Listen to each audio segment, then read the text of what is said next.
What's happening in the world coming up on NTD News. First, our top stories. A huge crowd gathered in front of the Fulton County Jail this afternoon, where former President Trump will surrender to 13 election-related charges. We have update about Trump's latest move in the case. Former President Trump opts out of the GOP debate and sits down with Tucker Carlson instead. Hear what topics were discussed in the video already viewed over 200 million times. A shooting at a Southern California biker bar leaves 4 people dead, including the shooter. 6 more were injured. Europe is implementing the strongest rules yet to moderate online content. Big tech companies will have to conform to the rules. However, some are fighting back.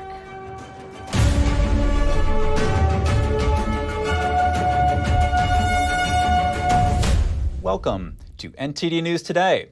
I'm Chris Beers. Former President Trump is making his way to Georgia today to surrender to 13 charges in relation to his efforts to challenge the election results in the state. NTD's Melina Wisecup is on the ground where a large crowd has gathered to protest Trump's 4th indictment. Melina, tell us about what you're seeing and hearing there on the ground.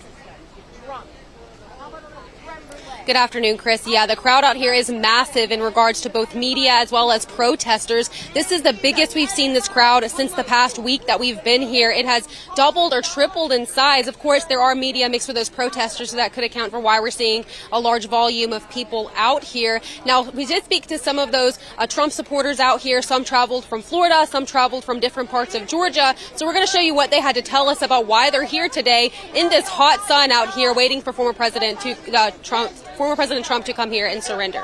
Take a look.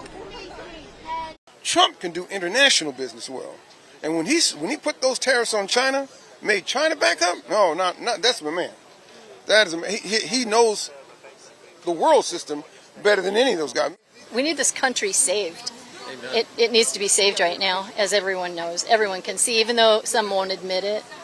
It's going down and fast. So he has 4 years of proof that he can turn it around, and I believe he will. So my support for him is unwavering.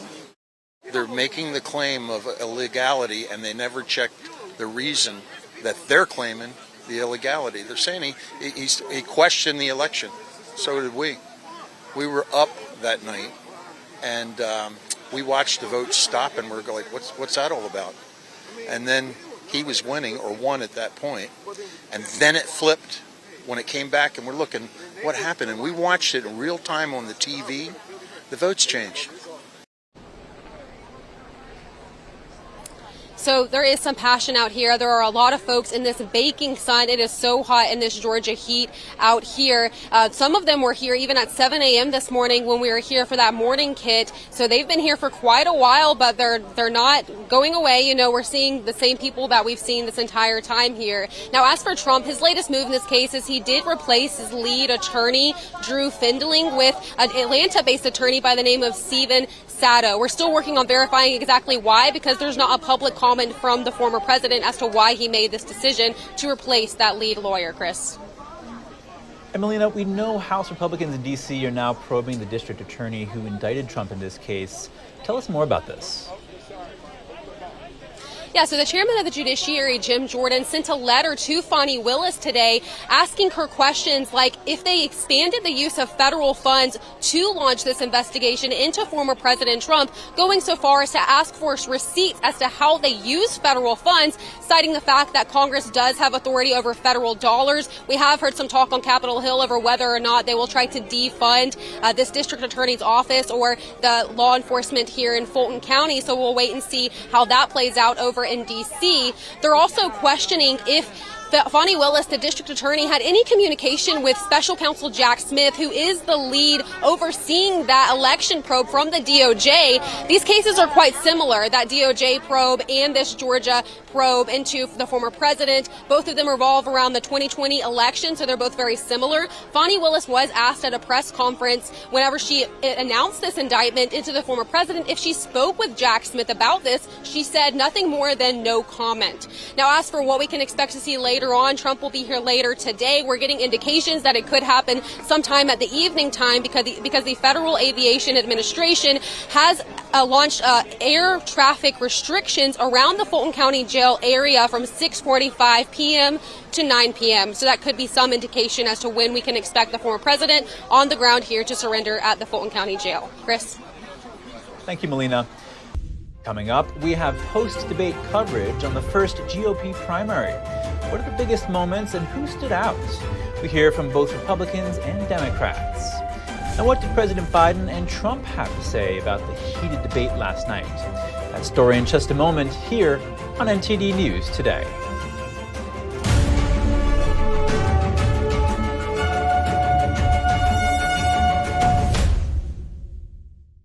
Did you know ESG is impacting every part of your life? From rising gas prices to global food shortages to out-of-control inflation, even losing your freedom of speech and being censored on the internet. It's all being driven by ESG ideology. Who's in control? What can you do about it? Find out in The Shadow State, the first documentary exposing ESG. The ESG movement of governments and corporations operates in the shadows. Only the light of truth can expose it. Watch The Shadow State documentary, streaming now. Anyone who's ever sold a home can tell you it is really hard. That's why who you work with matters. Together with HomeLight, we've helped thousands of people sell faster and for the best price.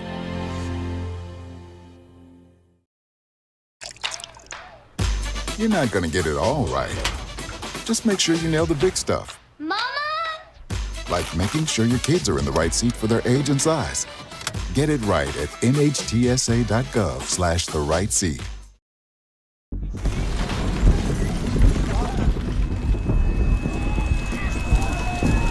To a child, this is what conflict looks like. Children in Ukraine are caught in the crossfire of war, forced to flee their homes. A steady stream of refugees has been coming across all day.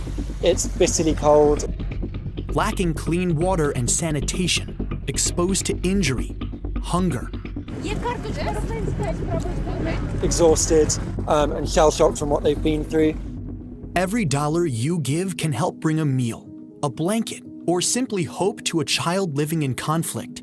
Please call or go online to givenowtosave.org today with your gift of $10 a month. That's just 33 cents a day. We cannot forget the children in places like Syria, born in refugee camps, playing in refugee camps, thinking of the camps as home. Please call or go online to givenowtosave.org today with your gift of $10 a month. Your gift can help children like Ara in Afghanistan, where nearly 20 years of conflict have forced the people into extreme poverty. Weakened and unable to hold herself up, Ara was brought to a Save the Children center where she was diagnosed and treated for severe malnutrition. Every dollar helps. Please call or go online to givenowtosave.org today with your gift of $10 a month, just 33 cents a day. And thanks to special government grants that are available now, every dollar you give can multiply up to 10 times the impact. And when you use your credit card, you'll receive this special Save the Children tote bag to show you won't forget the children who are living their lives in conflict. Every war is a war against children. Please, give now.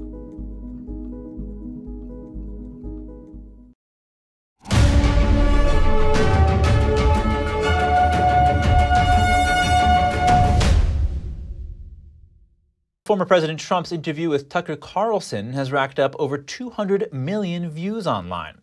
Trump opted out of participating in the RNC event hosted by Fox. Trump told Carlson it's because the network hasn't been particularly friendly to him and because of his wide lead in the polls. The GOP frontrunner spoke of the challenges he faced as president and now as candidate, as well as what his priorities would be if elected again. Some topics discussed include Jeffrey Epstein, the multiple indictments against Trump, and Biden and his policies, including the push for renewable energy. Watch. Their policies are so bad that if they didn't cheat, they couldn't get elected. Who wants open borders? Who wants high taxes? Who wants high interest rates? Who wants to not be able to use a gas stove? I think the people of our country don't get enough credit for how smart they are. And I'm not sure I would have said this 10 years ago, but they get it. They really get it. When somebody gets indicted, your poll numbers go down. When somebody gets indicted, you announce, ladies and gentlemen, I'll be leaving to spend time with my family and to fight for the rest of my life on this stuff. But you're out of politics. I got indicted 4 times. All trivia, nonsense. Carlson posted the interview on the social media platform X just minutes before the GOP debate began. The video had over 70 million views in its first 30 minutes. Trump and the GOP debaters, who came out on top last night. NTD's Capitol Report host Steve Lance spoke to a team of political analysts. Let's take a look. Congressman, I'm assuming you weren't too emotionally attached to any of the candidates, given the fact that you're a Democrat. What were some of your takeaways?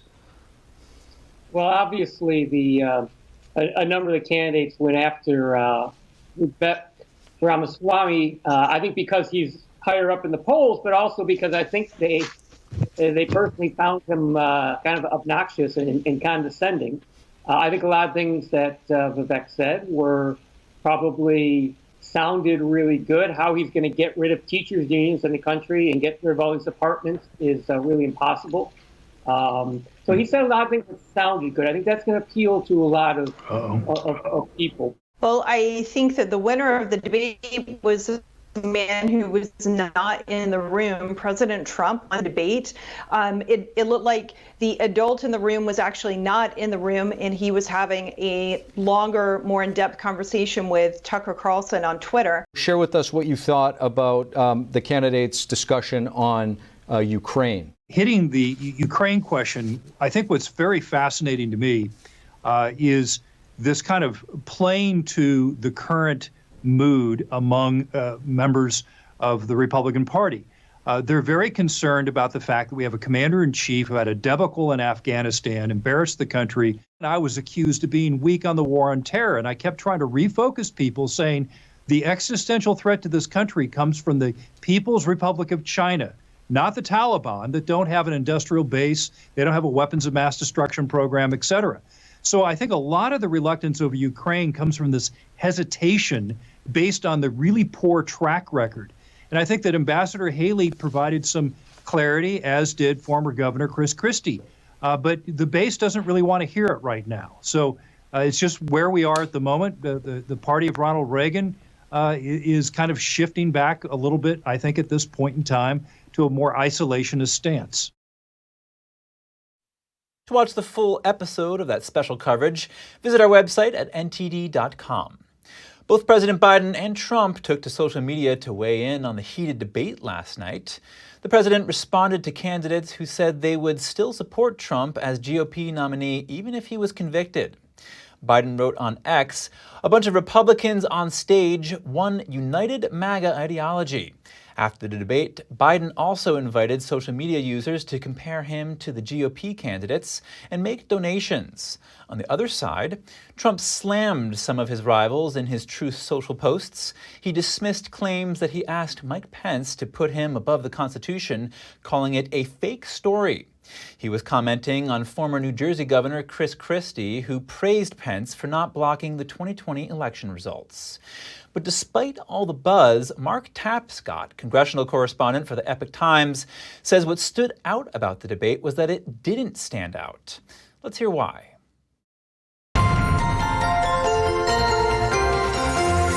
Mark Tapscott, thank you for joining us. Good to be here, Chris. How are you? I'm doing well, thank you. Mark, what stood out for you in the debate last night?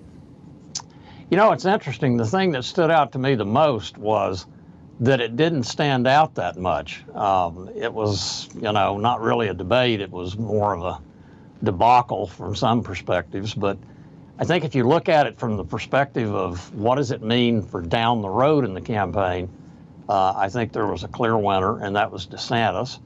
And I think some other folks that were clear losers. And we're going to go from there. There will be another one in 1 month. And why do you think it didn't stand out as a debate? Because it really wasn't a debate so much. I think DeSantis' strength was the fact that He didn't join in the attacking the other guy as most of the others did, and he stuck to articulating his agenda, his vision, his reasons why he thinks he is the best man to be the next president. And I think that was wise, especially when you contrast it with Christie, for example, being very, very aggressively critical of others. I do think Nikki Haley helped herself in the sense that she made a very good case to be the vice president because of her position on the abortion issue.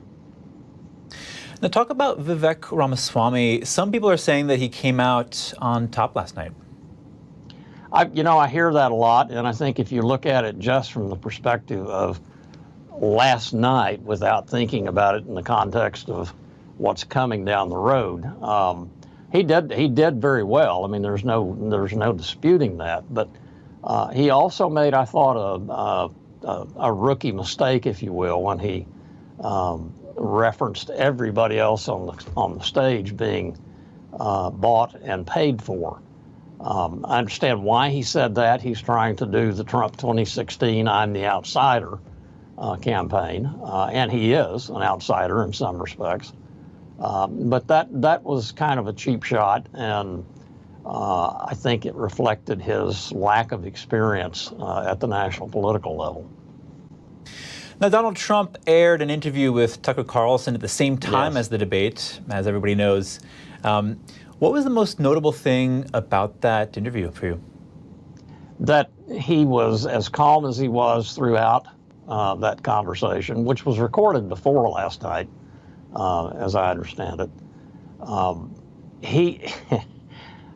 Donald Trump cannot resist being Donald Trump. And that, in my view, is the most significant thing about his interview with Tucker. Donald Trump cannot resist counterattacking whenever anybody, including people that have been his supporters, utter anything even remotely critical of him. And when you combine that with the incredible court schedule and deposition schedule that he's going to have in the spring, I really do think the Trump campaign is headed for probably a self-destruction in the spring.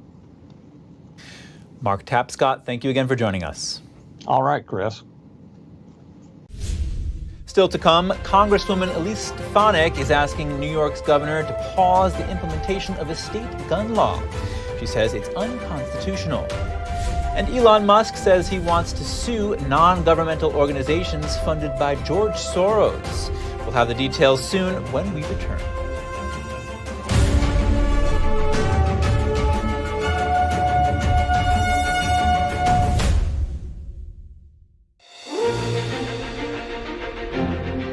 NTD's Capitol Report. It's about getting answers, cutting through the fog of politics. It's about your questions and our chances to ask. What is the net impact of the American? Carlson Graves, thank you for joining us. We're speaking to those in power to find out what does this mean for the people. We're here so you are in the know.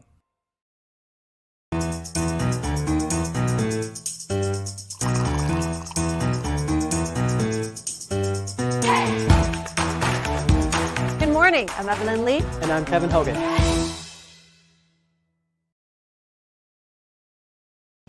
The stories that need to be told, the voices that need to be heard, the truth that you need to see. Get unbiased and in-depth news. Don't miss a beat. I'm Stefanik Cox.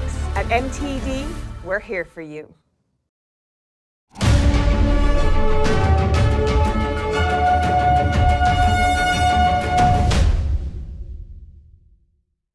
Back to the news. A shooting at a California biker bar leaves 4 people dead and 6 injured.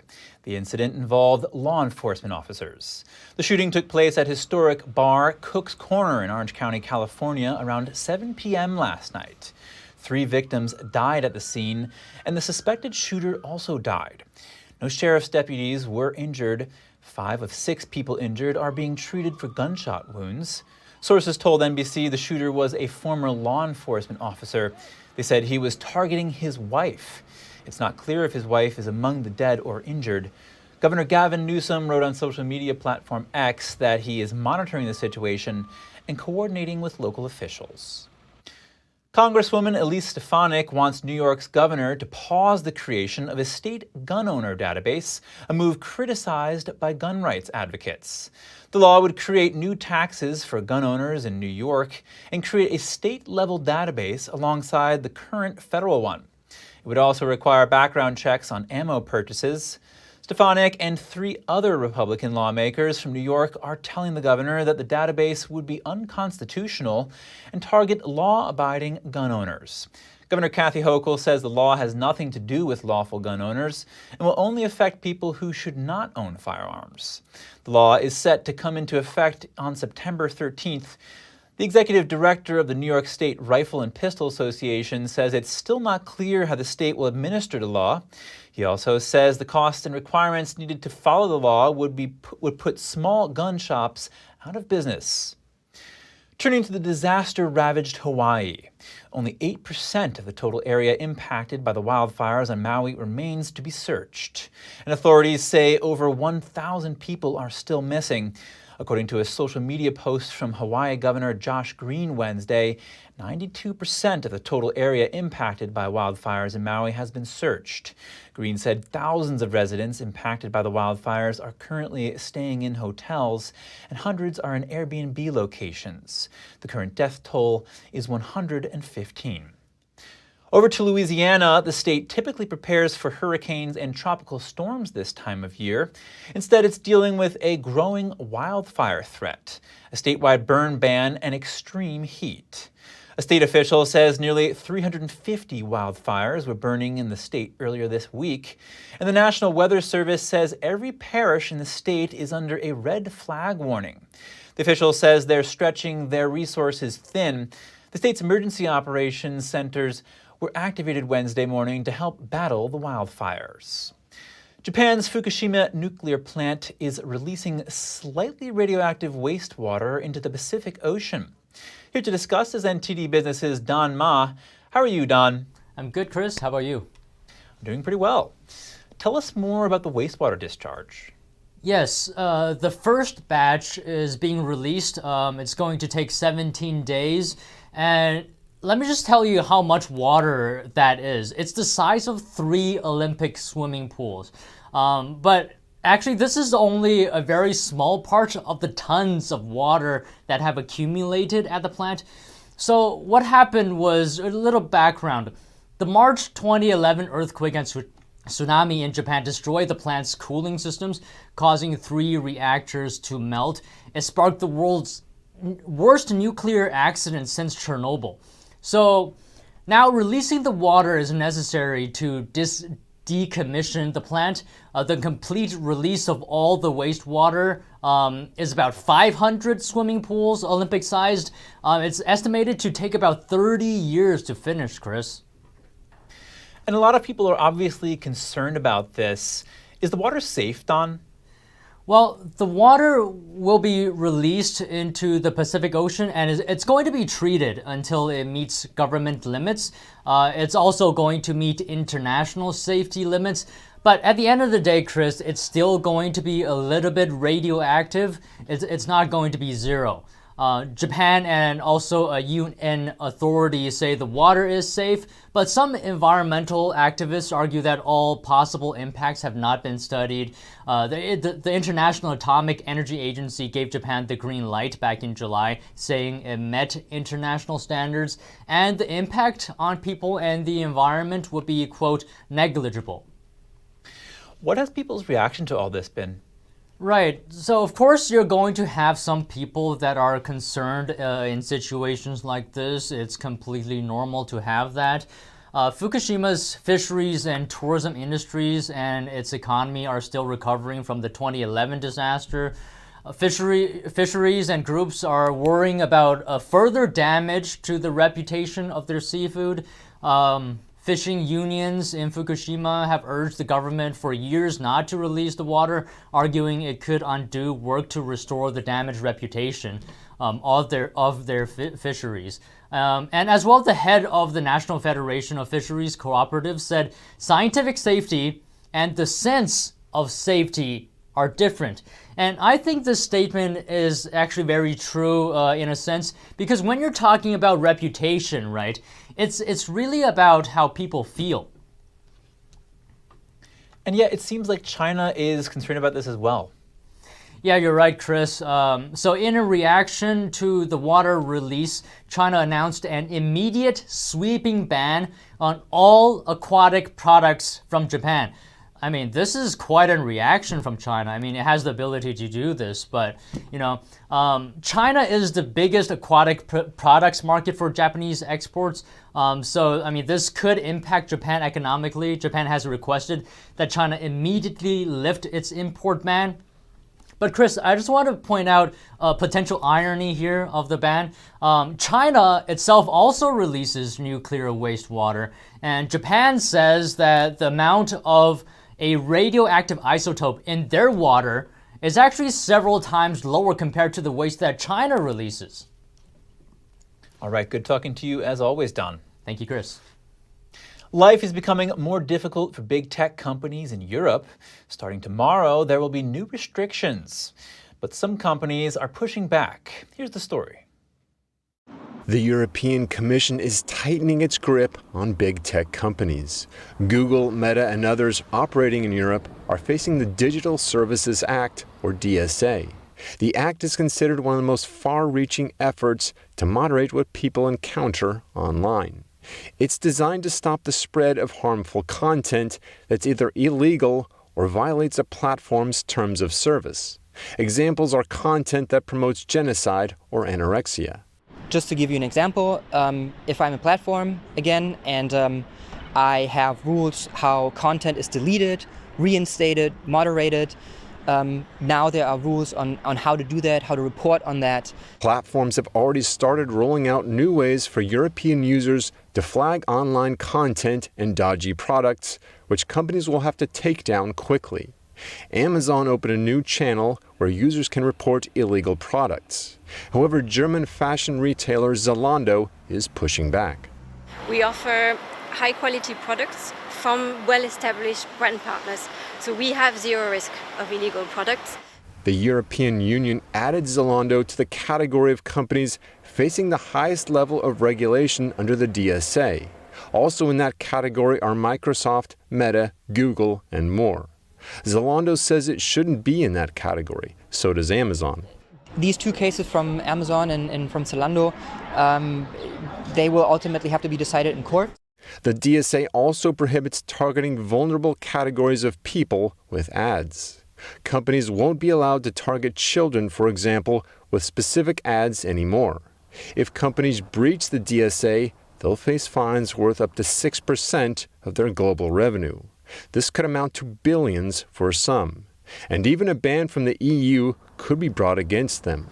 The rules will start to apply to the largest tech companies on Friday. Elon Musk says his social media platform X would sue organizations funded by financier George Soros that allegedly pushed for a crackdown on free speech. Musk bought Twitter last year and pledged to make the platform a bastion of free speech.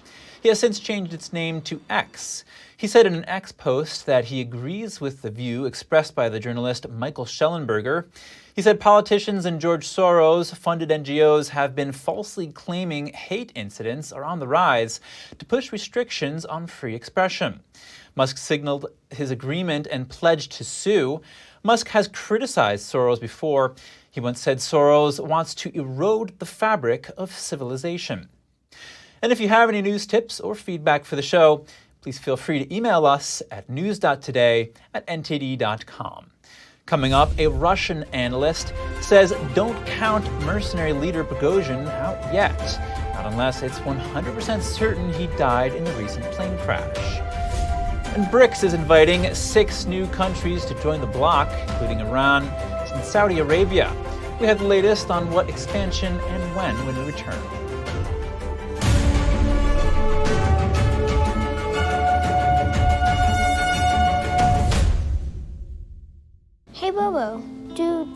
know each other's stories? I'm sorry. I'm afraid I don't know that. Hey, why don't we go find out? Listen. Do clouds take naps? I couldn't tell you. Dad, do stars visit their friends? Look!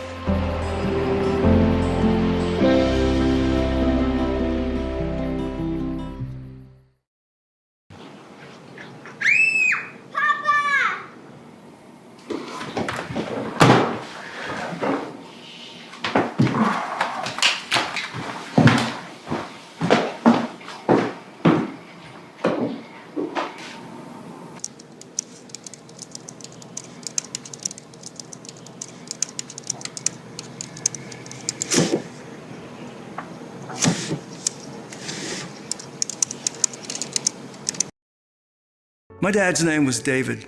He always talked about getting life insurance, and now it's too late. No one was expecting my husband Dave to suffer from a heart attack. We didn't have life insurance. We thought we had more time.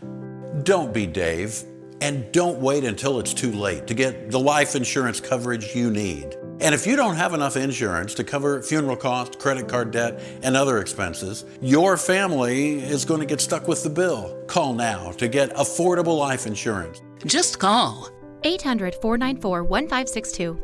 If you're over 50, you can't be turned down for this insurance, regardless of your health. Plus, there's no medical exam, no health questions. Your rate will never go up. Your coverage will never go down. And rates start as low as $5 a week. Remember, don't be Dave. Call now.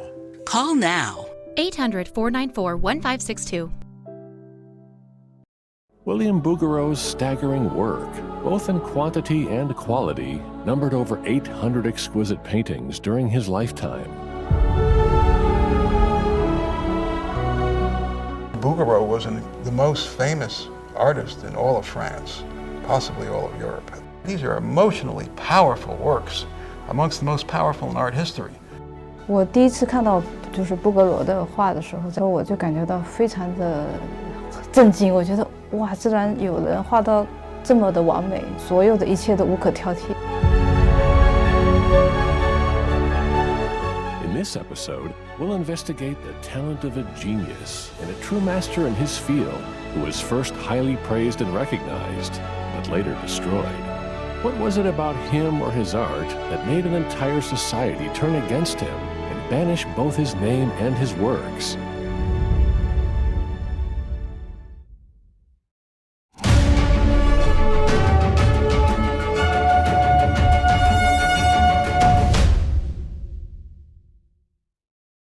Welcome back. If you're just joining us now, here are some of today's top headlines. Large crowds in Georgia are protesting the fourth indictment against former President Trump, who's expected to arrive at the Fulton County Jail tonight. Meanwhile, House Republicans are probing District Attorney Fani Willis. Some highlights from the first GOP primary debate. Political newcomer Vivek Ramaswamy took most of the heat from rivals. Debates centered around abortion, fentanyl, China, Ukraine, and more. And despite his absence, Trump was in the spotlight last night. His interview with Tucker Carlson has reached 200 million views online. He spoke about the multiple indictments against him, President Biden, and his policies. An expert on Russian affairs says more proof is needed before the public can be sure that Russian mercenary leader Yevgeny Prigozhin was killed in a plane crash.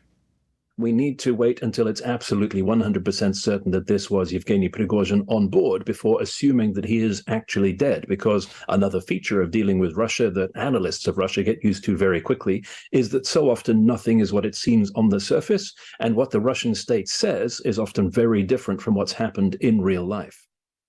Keir Giles is a senior consulting fellow with the Russia and Eurasia program at Chatham House.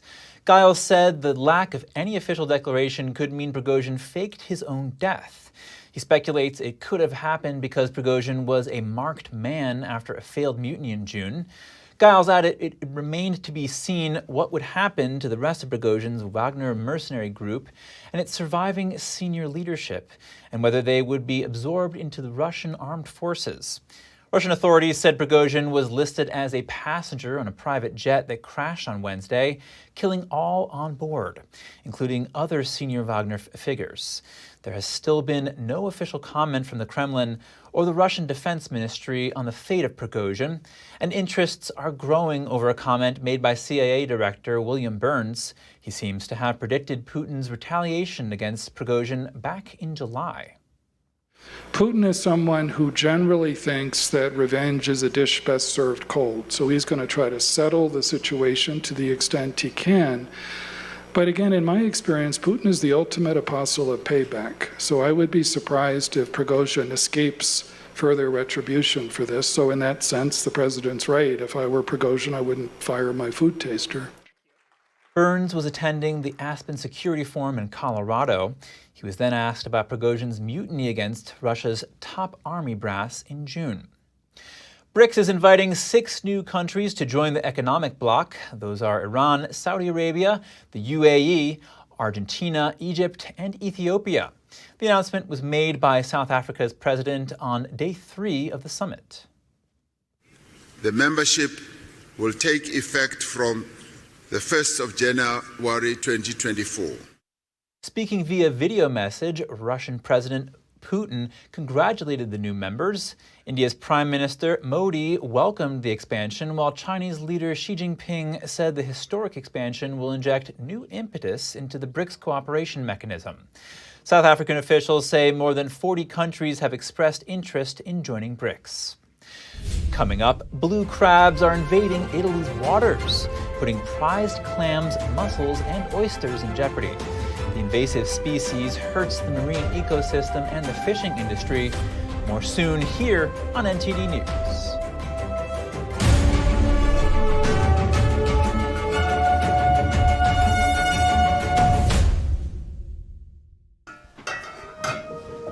Hey, I told you enough of that. But look, this is different. It's Ganjin World.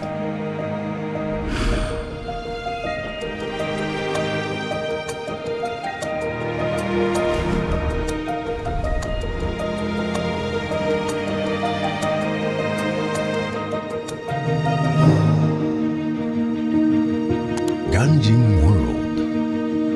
Family-friendly entertainment. Say goodbye to harsh, bitter coffee and hello to a delicious, smooth brew. With specialty quality beans, expertly roasted in-house, you'll taste the difference with every sip. Fermented with a blend of 50 enzymes, Days Coffee delivers a rich brew like no other. Made with the highest grade specialty beans available, you're sure to taste the difference. Elevate your morning with Days Enzyme Fermented Coffee.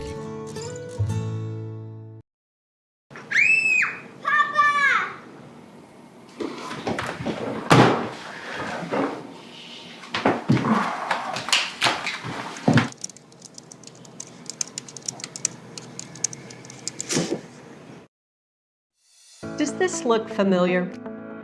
You probably think this is what owning hearing aids would be like. Let me tell you, there's a better way. The Atom by Audion Hearing. The all-new Audion Atom is the world's first wireless charging hearing aid under $100. The Atom comes with an easy-to-use wireless charging dock. Plus, the Atom has a 22% smaller design, so it's nearly invisible when worn in the ear. That's why we have over 250,000 happy customers.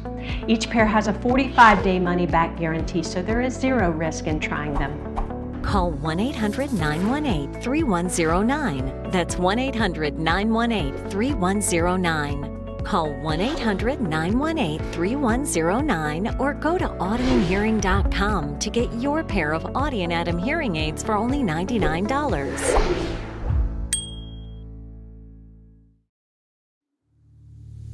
I am Li Qing-yung, the founder of Kwai Shan Fang. In Taiwan, we have the world's largest cypress forest. My father especially loves the forest scent emitted by the cypress forest. To bring the forest's fragrance to my father and family, I founded Kwai Shan Fang. We aim to provide you with the most natural cypress forest essence.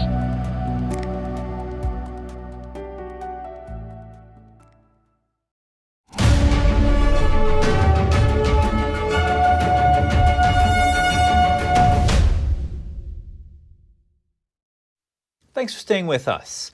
2 German tourists have been arrested for defacing a historic landmark in Florence.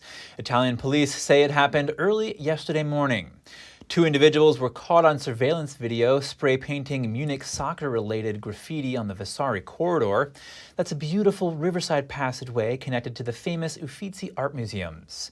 The corridor was built by Italian Renaissance painter and architect Giorgio Vasari in 1565. Police say the suspects are 20 and 21 years old and staying in the city with a group of students, although it's unclear if the pair are students themselves. Their Airbnb was raided under a search warrant yesterday. Today, police recovered 2 cans of black spray paint and paint-stained clothing.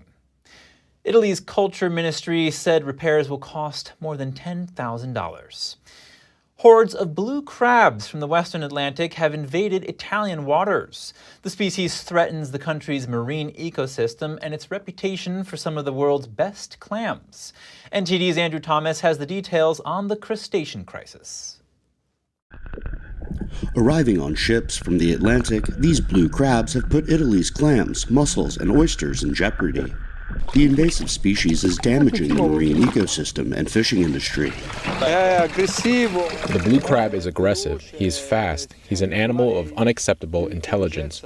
We fight this blue crab, but he is stronger than us because there are so many of them. We, with our fishing efforts, can't manage to fight them. According to United Nations data, Italy is the largest producer of clams in Europe and the 3rd largest in the world after China and South Korea. From an environmental point of view, blue crabs are a real problem because they attack the juvenile fish, the eels, and they interrupt the food cycle of the fish because they eat clams, mussels, and oysters. Eel fishing has sustained the local economy for centuries, and it's the star of many traditional dishes. We are very worried because we are going into the eel season, and these animals will eat all of our fishing nets, all of our gear, all of our other types of fishing nets. Blue crabs are thriving in the Mediterranean Sea, not only around Italy, but also Albania, Spain, and France. The Italian government has allocated more than $3 million to fight the invasion, and hopes to prevent the population from spiraling out of control. Andrew Thomas, NTD News. Seeing athletes collapsed on the ground after competing is not unusual, but how about down on one knee? A surprise marriage proposal took place by the finish line at the World Athletics Championships. A Slovakian athlete got down on his knee after his fellow Slovakian runner crossed the finish line in the women's race. Photos showed the young man putting a ring on his fiance's finger, and the happy couple were then seen hugging and kissing in celebration. In the race, the young woman finished 28th in the women's competition with a season's best, while her boyfriend came in 19th with a personal best. A young couple from Washington is counting their blessings, 5 to be exact. Graham and Stephanie Friels found out that their wish of becoming parents was going to come true the day before Christmas Eve. It wasn't until their first ultrasound appointment in early January that they discovered that Stephanie was pregnant with Quintuplets. They moved to Arizona after finding a doctor there who specializes in multiple pregnancies. The babies were born 13 weeks early on June 4th via emergency C-section. The 4 girls and 1 boy each weighed barely more than 2 pounds and spent weeks in the hospital's nursery intensive care unit. And last week, the final quintuplet was discharged. The Friels can now start their journey as a family of 7. According to the CDC, only 29 of the 3.6 million babies born in the U.S. in 2020 were triplets, quadruplets, or quintuplets. It's time for animals at the London Zoo to get their yearly checkups. The Conservation Zoo is holding its annual weigh-in to monitor the health and well-being of thousands of animals. Look at these cute penguins stepping on the scale one at a time. From the tallest giraffes to the tiniest tadpoles, vital statistics will be recorded. Birds, big cats, and primates also get their heights and weights jotted down. Zookeepers have to use clever tactics to entice some of the animals to stand up and be measured. Each measurement will be added to the Zoological Information Management System. That's a database that's shared with zoos all over the world. It helps zookeepers compare important information on thousands of threatened species. Thank you for tuning in today. I'm Chris Beers.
Thanks for watching us on YouTube. Did you know YouTube only keeps selected videos on its platform? So if you want to make sure you get the full picture, just subscribe to our newsletter.